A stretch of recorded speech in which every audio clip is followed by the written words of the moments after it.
Man, I was not expecting this at all, and very soon as well. But as expected, continuing the trend of protagonists getting new cards, we got a new Gandora as the cover card, which I was not expecting that being Gandora, which also means we got new Yugi Muto support. And I mean Yugi Muto, not a Tem, so meaning not Dark Magician. But anyway, let's make Yugi's weird deck into an actual synergy strategy. So before we go on with the monsters itself, we're going to start off with the main card of the deck, and this is the most important card of the deck, and everything synergizes with this one card, Gold Sarcophagus of Light. And obviously this is a retrained version of Gold Sarcophagus, which is a continuous spell which has the first effect where it cannot be destroyed by monster effects. This is going to be very key because Gandora. But the second effect is that during the main phase you can add one card from your deck that mentions Gold Sarcophagus of Light except itself from your deck to your hand. And that's why I mean this card is going to be key for the whole archetype, because pretty much every card is going to go around this. And the third effect is that if your opponent special summons a monster from their graveyard, you can discard one spell card, then target one of those monsters and send it to the graveyard. This is definitely a clear reference of Golden Sarcophagus of the anime because of Yugi negating Monster Reborn basically. And remember, the second and third effect are both hard once per turn. So yes, run 3 of these because it's your key card of the deck. Also, it searches out your stuff, so obviously everything needs to really synergy with this card. And now we go to the new Gandora, Hakaryu Gandora Gias, or translation wise, Gias Gandora, the Dragon of Destruction, or Gandora Gias, the Dragon of Destruction, but whatever you want to call it. Anyway, it's a level 8 Dark Dragon effect monster with 0 attack and defense. Its first effect is hard once per turn, where if you control Gold Sarcophagus of Light, you can special summon this card from your hand. And there you already see why it's a key card. It gets 300 attack for every card banished, which is of course going to be happening because this is Gandora we're talking about. With the third effect, which is hard once per turn, you can pay half your life points, destroy as many other cards on the field as possible, and if you do, banish them. Then special summon one level 7 or lower monster from your deck that has Gold Sarcophagus of Light in the text, and if you do, increase the number of levels equal to the number of destroyed cards by this effect. This is why the Gold Sarcophagus of Light has the immunity to monster effect destruction, and this second part where you're going to be increasing the monster's level is going to be very important because this is Yugi Muto cards. Remember Silent Swordman and Silent Magician? Yeah, they're going to be really relevant with the levels. Overall, this is a cool new version of Gandora, especially the fact that it doesn't destroy itself like the original, which is going to be key. And I still love that it has the key aspect of Gandora, nuke everything. I just still find it funny that the pure-hearted Yugi has a Dragon of Destruction. And speaking of Silent, we start off with Silent Swordman 0, clear reference of Silent Swordman level 0. It's a level 4 light warrior with 1000 attack and defense, and its effect is that once per turn during each standby phase, increases level by 1, which is going to correlate with the second effect where while this card's current level is higher than its original level, it gets 500 attack equal to the difference. Basically, every time you level it up, it gets 500 points stronger. And that's where Gandora's level increase effect kind of applies. So oh boy, if you destroyed a lot and you summon one of these, it's gonna gain a lot of attack. But anyway, third effect, which is a hard once per turn when your opponent activates a card or effect that targets a Gold Sarcophagus of Light or a monster that has it in the text. Quick effect, you can negate the activation. If you do, increase this card's level by 1. Nice that it has a card effect negation on top of it while also increasing its level. Improvement to the original Silent Swordman, I must say, especially on how much anime related this is. And through new support, obviously you're going to be increasing its level by a lot, so you're going to make it gain quite a good amount of attack.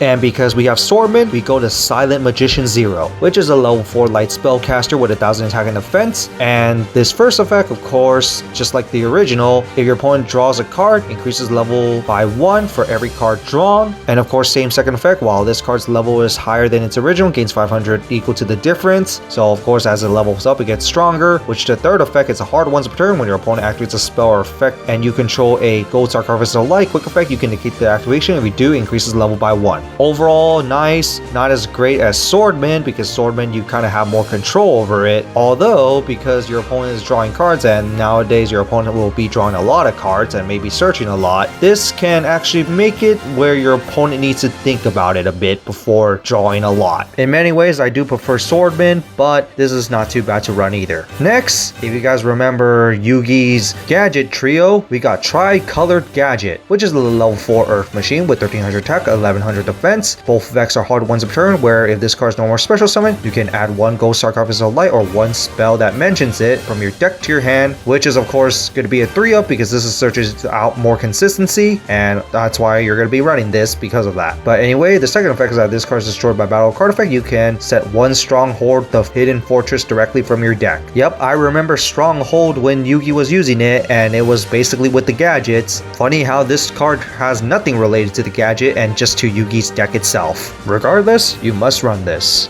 And then we go to Marshmallon, obviously a retrain of the Marshmallon, which is a level 3 light fairy monster with 300 attack, 500 defense. Its first effect is a hard once per turn, where during your opponent's turn, if you control Gold Sarcophagus of Light, you can special summon this card from your hand. In which, the second effect is that while you control the Gold Sarcophagus of Light, this cannot be destroyed by battle, and also your opponent cannot attack any other monsters except for this one. Ah yes, I remember when Marshmallon cannot be destroyed by battle. In which we got the third effect, where if this card is destroyed by a card effect, you can special summon one other marshmallon that is banished or in your hand, deck, or graveyard, and if you do, inflict 1,000 points of damage to your opponent. So it's a monster that cannot be destroyed by battle, but if it's destroyed by card effect, you're going to get another one and inflict more damage to your opponent. I would have to say this is a pretty nice wall to go up against your opponent. It's basically a good stall card basically, but that's really all it is. It's a decent defensive stall card, and it's also funny that you can summon it from anywhere, so your opponent might have a bit of a tough time going against this.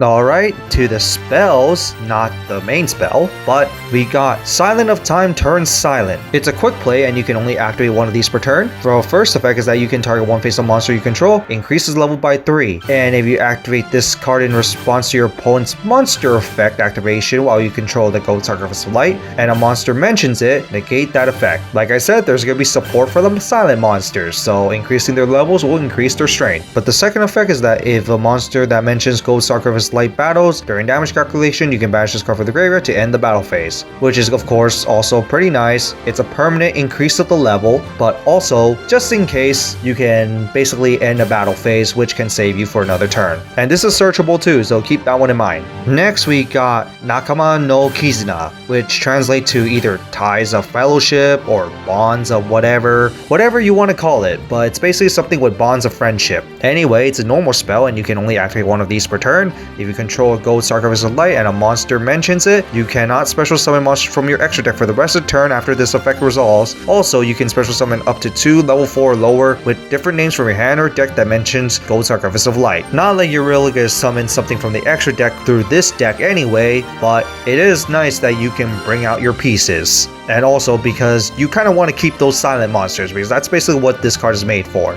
And of course, the silent monsters are huge beat sticks that can also have negates, so why would you even get rid of them for extra deck usually? And what's also nice is that it can summon any of the Gold Sarcophagus of Light monsters, so you can even bring out the gadgets if you need it, or even the Marshmallon. Too bad it can't be Gandora through this, but it's still not too bad. And then we got Silent Towards the Future, which is a quick play and you can only activate one of these per turn. The effect is that you can add one monster from your deck that mentions Gold Sarcophagus of Light. Then if you do activate this card during the battle phase while you control a Gold Sarcophagus of Light and a monster mentions it, each player draws cards until they have 6 in their hand. This is a clear reference to Card of Sanctity in the anime, and forcing your opponent to draw basically powers up Silent Magician 0. It's just funny with the timing because it also says Gold Sarcophagus of Light, and during that time when Yugi activated the Card of Sanctity, the Gold Sarcophagus was right there, and he activated during battle as well. Keep in mind, draw till you have 6 cards in hand is pretty powerful, but you also give advantage to your opponent because they're drawing cards. So do be careful with that little battle phase part. But in that, it's still pretty good because it could still add a monster from your deck to your hand. Finally, Stronghold the Hidden Fortress, the final card, which is the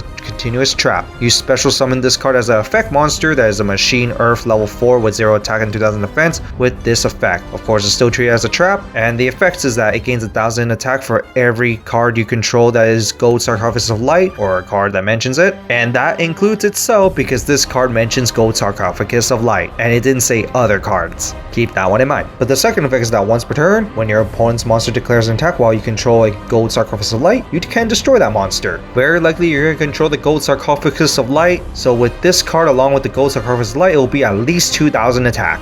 And it's nice that this could be a big beefy counter attack wall for one attack. Other than that, you mainly just run it because you're running the gadgets. But it's also nice that this could be a very big beater because you're going to have a lot of ways to summon your Yugi Muto cards that has Gold Sarcophagus of Light. So that's it for the new Yugi Muto cards, or whatever support that you want to call it. What do you guys think of it? Honestly, I was a bit surprised that they decided to make Yugi Muto cards into a synergized strategy here. In fact, people keep forgetting that Yugi Muto is the actual main protagonist and not a Tem. People always associate Dark Magician with him. But this is just really nice to see actual Yugi Muto support and not just a Tem support with Yugi Muto. So this is just really nice. And I'm just really glad to see that Yugi Muto is getting some love here, because I think Yugi Muto is not really getting the love he deserves, even though his character was a okay one to me. But in development wise, he could have been probably done better. But I still say he should still get the love he deserves, and this is at least one way to do it. But other than that, that's it for this, and see y'all next time.